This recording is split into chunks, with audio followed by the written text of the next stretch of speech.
I still remember the summer of 1999. It was the year I left little school and went to secondary school, or high school as Americans call it.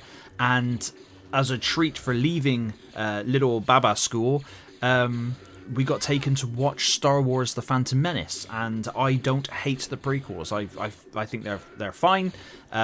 But at the times, The Phantom Menace was everywhere, absolutely everywhere, and there were so many games. And I hope we keep getting these ports here that Sony have done, because I was very surprised to see Star Wars Episode 1, The Phantom Menace, PlayStation 1 version on the PlayStation Store.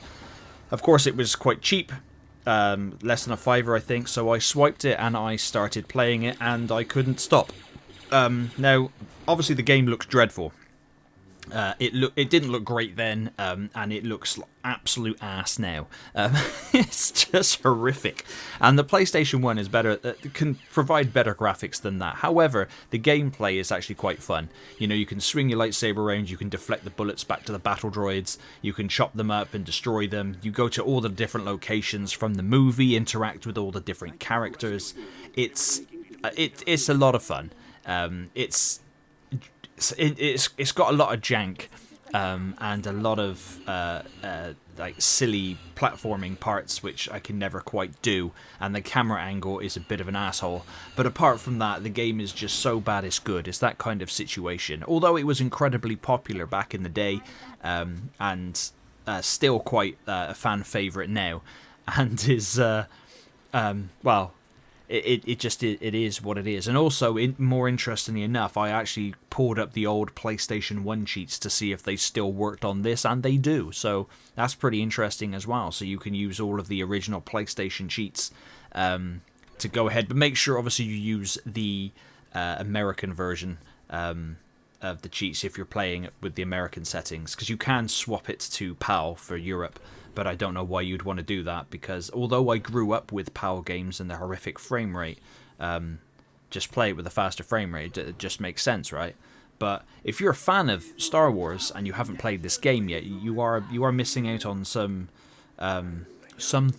Definitely, that's for sure. If you can get past how horrific the game looks and the jankiness of the controls at times, there is a lot of fun to be had here. I always remember running around Mos Espa and just killing everything that moved. That's pretty much all I did. Was just run around, and you can play as Qui-Gon, Obi-Wan. You even get to play as Padme as well on occasion, which is very unusual. But there you go, because obviously she's not force sensitive, so she just has a blaster. You can also play as I can't remember his name, but he's the captain on Naboo that's with Padme. I can never remember his name. I think he was in like a British soap opera called Holby City or Casualty or something, I think, along those lines. If anybody knows his name, please pop it down below, because I'm unfortunately I'm just blocked on his character's name. But yeah, if it's got all the locations, I don't know what more I can say than that. It's a PlayStation 1 game that is just dreadfully good.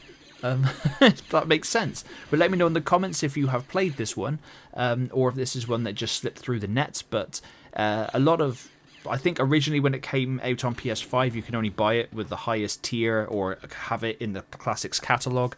But it looks like that Sony are drip feeding their classic games to be able to be bought separately, because I don't have the most expensive tier of PlayStation Plus. I have the basic $5.99 a month version of it. So hell no, I'm not paying like 20-25 quid or whatever it is a month for PlayStation Plus. They can kiss my ring.